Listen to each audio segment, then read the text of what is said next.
My whole life I've had a passion for cars. Ever since I was a little kid playing with Hot Wheels and remote-controlled Lamborghinis, there's always been a strong obsession for them. Maybe it was because the sound they made, or maybe it was because of how cool they looked, or maybe it was just the variety that comes with the types and the manufacturers of cars. Through it all, there's always been something that just keeps bringing me back to this fascination. The reason I chose to pursue this interest this year is because I know there is something good for me within it. There's a lot of hard work and dedication that goes into car restoration and mechanics, and I wanted to explore that area further in order to extend my preparedness in other fields of life. If I'm able to become a knowledgeable and hardworking man in the automotive scene, I will definitely set myself better for the future, even with parenting and being a good husband. A virtue I recognized throughout this experience was that I love helping others. If I can take what I'm learning to the future and apply it towards helping others, it doesn't get much better than that. I'd also like to use the information that I gained in this school year in order to enact the process of helping others in their everyday automotive needs. Not only does helping somebody else benefit them through building or helping them with their project, but I also gain a lot of knowledge and I can use that for future reference. A large portion of the reason I chose to pursue automotive was because not many people take into account the future of a functioning automotive ecosystem, as well as its effect on the everyday world. It's changing every single day, and there's so much that goes into it. One of the most important things that I learned about becoming an automotive engineer, mechanic, or even a restorer for that matter, is that one must take plenty of time, hard work, and perseverance in order to master their craft. This goes for most occupations, or even little hobbies such as building models of stuff. But the task of maintaining a car and making sure that every little thing within the engine bay and underneath it is operating properly is a very demanding one. At the end of last year, back in September, I purchased my first car. My last car, which was the 2018 Chevy Cruze, was a lease gifted to me from my parents. Now, that was one of the most reliable cars that I could have gotten for my first car, mainly because it had great gas mileage. The power steering was perfect, as most cars are. It had easy handling and the high quality entertainment system, so I never got lost. However, I couldn't really do what I wanted to do with it, seeing as it was a lease. I mean, I couldn't get under the hood and swap things around. I couldn't change the suspension or replace the shocks, and I certainly could not put aftermarket parts on the body. That's just completely out of the question. So, after months of painting with Mr. Hiltman in the sweltering summer heat, I got a 2012 Mustang convertible. There were so many things that were pushing me towards this decision, like seeing others drive around town with the top down, going to car meets, like I'm going to talk about that later, and other small factors like that. And I'd always wanted a Mustang my whole life, especially the S197 body build, which is the one I have now. And I always wanted a convertible too. Now, it might have not been the V8 that I had envisioned initially, however, the V6 definitely does the job. It's for cruising and not racing, after all. Yeah, there are lots of dings and scrapes on the side of it, and on the front especially, but the restoration is the fun part, at least in my eyes. When I finally got the car, I was so excited. I was filled with joy. It was the first major purchase I'd ever made in my life. The reason I'm saying all this is because it shows how doing something you love will always cost something. I spent my whole summer working as hard as I possibly could, just so I could feel the sense of accomplishment that comes with any large purchase. The only way that I'll be able to expand upon my hobby of knowing as much as there is to know about cars is by first-hand experience. And what better way to do that than driving something you're proud of? The first day that I had the Mustang, which was back, I think it was the 13th of September, 2019, I took my friends Josh Karamis and Jack O'Brien to this car meet called 1320. It's one of the biggest ones in the U.S.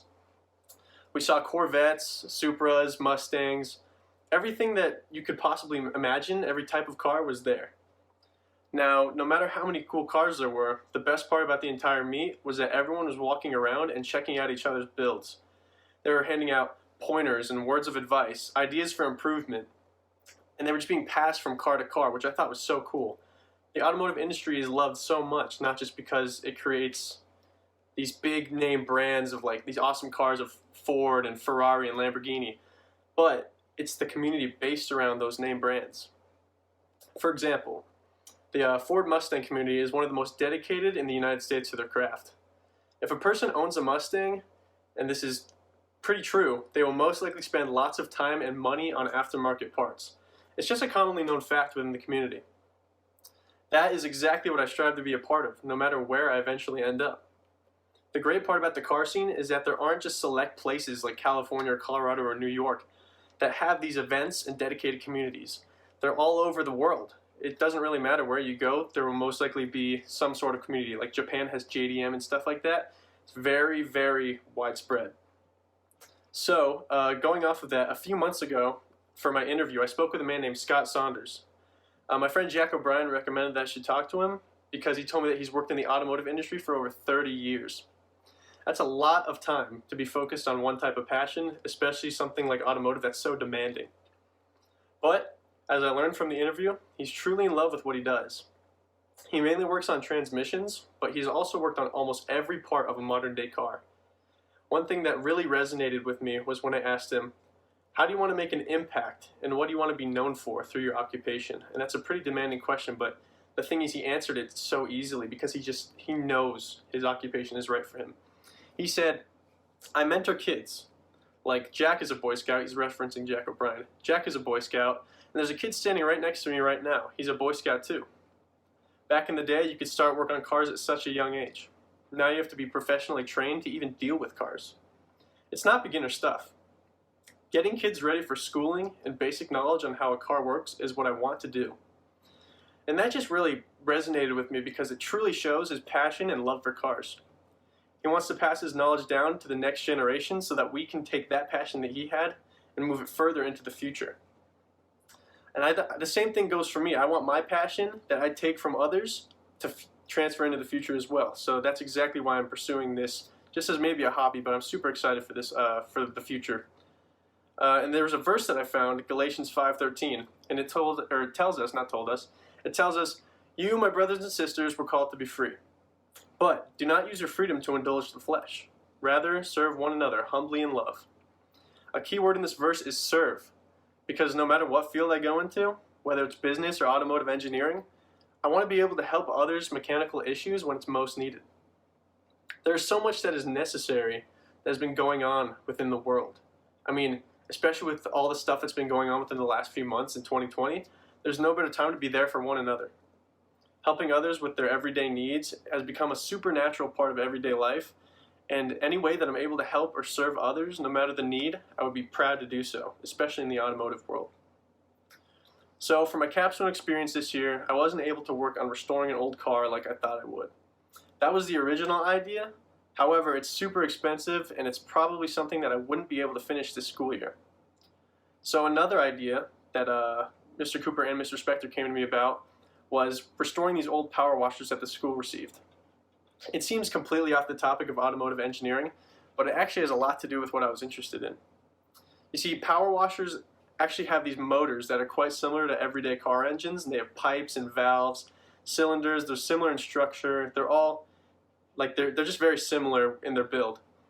And the thing is, a lot of them are even manufactured by Honda, which also produces cars. So that's just adds to the fact that how similar they are.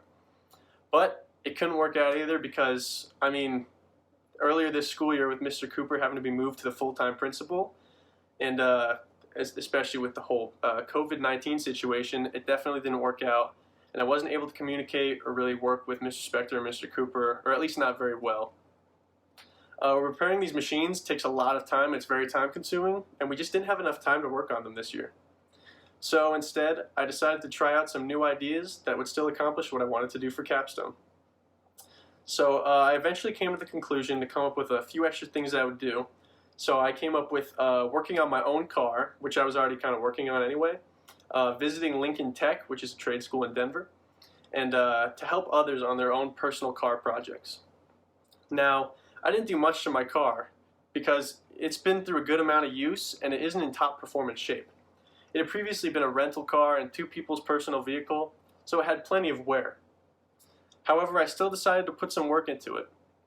I first decided to work on the aesthetic of it, which is a lot smaller than installing a supercharger or turboing the thing. However, I still gave it some headlight tint and paint touch-up just to spice it up a bit.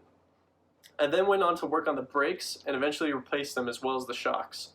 There was some rattling and squeaking underneath the hood, so some new components I needed to add, and screwing some stuff in and lubrication definitely was necessary. The car now rides a ton better, much better, and it definitely needed some work done on the little things. But as far as my personal car goes, I didn't really get to experiment with it too much. It had been driven pretty hard before I bought it because it was previously a rental car. And I just decided that it should be driven a bit more lightly because people treat rental cars very poorly. Later on, at the beginning of the second semester, Mr. Spector recommended that I should go tour a Lincoln Tech, which I talked about earlier, which is a trade school in Denver. I love this idea so much because there's just plenty of stuff you can learn from a simple tour. You can ask questions, you can get a great feel of like what it's like to work in the shop and just know what it's like to be an automotive mechanic, which I thought was so cool. So I went and did a tour of the entire facility, and there was an admissions rep for me to speak with named Daryl Smuckler. And he also works in the shop from time to time, so it wasn't just an admin rep. But yeah, he definitely taught me a lot of stuff that goes into attending trade school, especially like Lincoln Tech, for mechanics, and especially like what everyday life is like working in the shop. So while looking around, I also noticed that beneath every hood there is an entirely different complexion, even for the same car manufacturers. Now that's to be expected because, I mean, they're the same car manufacturer, they're probably going to have a similar layout. However, even looking at like two different Mustang models, their engine bay is drastically different. It just goes to show how demanding it can be to be a mechanic or automotive expert, which is why this field is so fascinating to me. There's something new to be learned with every project, and every time you even screw something down, you might see something that you didn't know before. About a month after my tour at Lincoln Tech, I asked Jackson Erbaugh if there was anything he needed done on his car. He said yes, and that he needed new hood struts on the car. He has a Jeep Grand Cherokee, I think 2002, and those things do wear a lot because they're used so much. So Chris Carter, and I went to Littleton U-Pull to get some parts. We couldn't find the thing that we were looking for, which was the hood struts, but we did actually find some reward. We got a gauge cluster for Jackson, and he actually wanted a new one, which was awesome because, I mean, sometimes things work out and sometimes they don't. But yeah, so at least he wanted it anyways. A lot didn't work out this year in terms of capstone experiences, so I just tried my best to work around these issues. And in the end, I was actually able to complete a lot more than I thought I would be able to this year. I learned so much about how restoration, mechanics, and overall engineering are such intricate and exhausting tasks. Now, on another note, going back to the beginning of this school year, while I was on my senior solo, I had a lot of time to think to myself and learn who I really was as a person. A lot of the time, I think I know who I am, but that's only because of a certain situation or maybe some state of mind that I'm in. But during the solo, things were definitely different. I got to reflect on what I truly loved, and a big thing that came to mind was my passion for creating and working with my hands. While I felt like I was going crazy out in the forest for 8 hours at some times, I also got to see a side of myself that was otherwise difficult to see. Another thing that Mr. Saunders told me was when I asked him what his favorite part about working in automotive mechanics was. He said, "For me, seeing an engine run, putting an engine together and seeing it come to life." And I just thought this was so interesting and cool because I know exactly what he's talking about. Just building or arranging something and seeing it work for the first time is one of the best feelings a person can have. And automotive is always changing, so with the evolution of automotive and the spread of manufacturers, I can only learn more about the thing that I truly believe is good for me. I mean, especially with Tesla and electric motors and the future being right at our fingertips. I mean, there's just so much opportunity and imagination and creativity that I'll be able to enact with this newfound love. Automotive restoration mechanics are such great things to be interested in because there's just never enough. You always need to know something else about it. There's almost too much to learn, which is the beauty of it. And yeah, I mean, I think if I were to look back years ago when I was a little kid and my car-loving self knew that I'd still be interested in this passion in the future, I think that would make him super happy. I just think there is something so good for me in the automotive and mechanical world, and I'm so excited to see what the future brings. Thank you.